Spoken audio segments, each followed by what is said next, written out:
The magic nut. Once upon a time, there was a small house built entirely of wood in the village of Wise Creek in the Black Forest. In it lived a poor farmer with a wife he loved above all else and a daughter of whom he was a proud father. They are doing, to put it mildly, great to this day. They grew fruit trees in the garden and raised several sheep and chickens, which were guarded by two small, barking dogs named Frodo and Bodo. Do you wonder what could possibly happen today? Well, you'll find out soon enough. The farmer was a clever man, but also a very hard worker. He had to get up very early every morning to do his shift in the fields, and then he could come back late in the evening. A few hours of sleep and then it started all over again. In short, he didn't have it easy. But there was no work for the poor, so he couldn't choose. This morning was no different.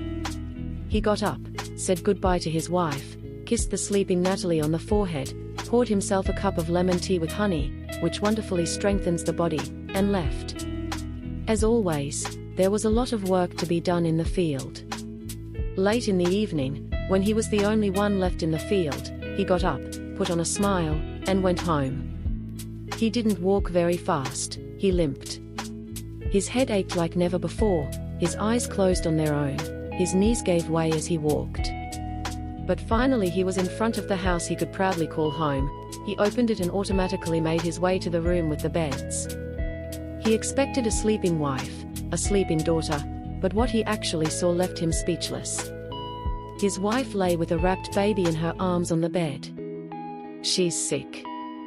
The doctor was already here. But he said that you probably wouldn't last until morning. The doctor offered us medicine, but it's very expensive.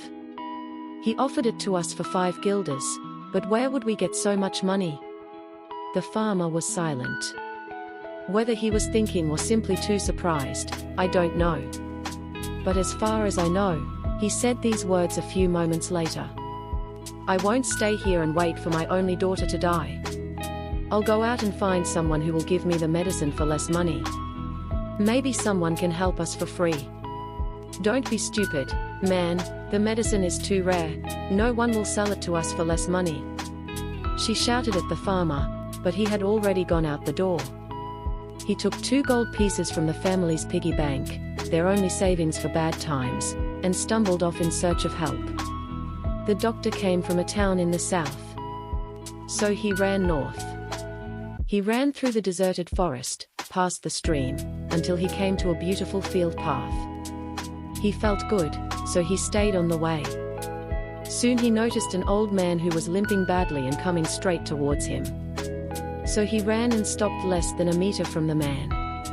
Sir, please, my daughter is seriously ill and will probably not last until morning. The cure costs 5 gold pieces, but we only have 2. Could you help us somehow? He asked breathlessly. Well, I could. But you have to do exactly what I tell you. The farmer quickly pushed both gold coins towards him, but he didn't take them. I don't want money, he said and handed him a black nut. Make your daughter tea from this nut.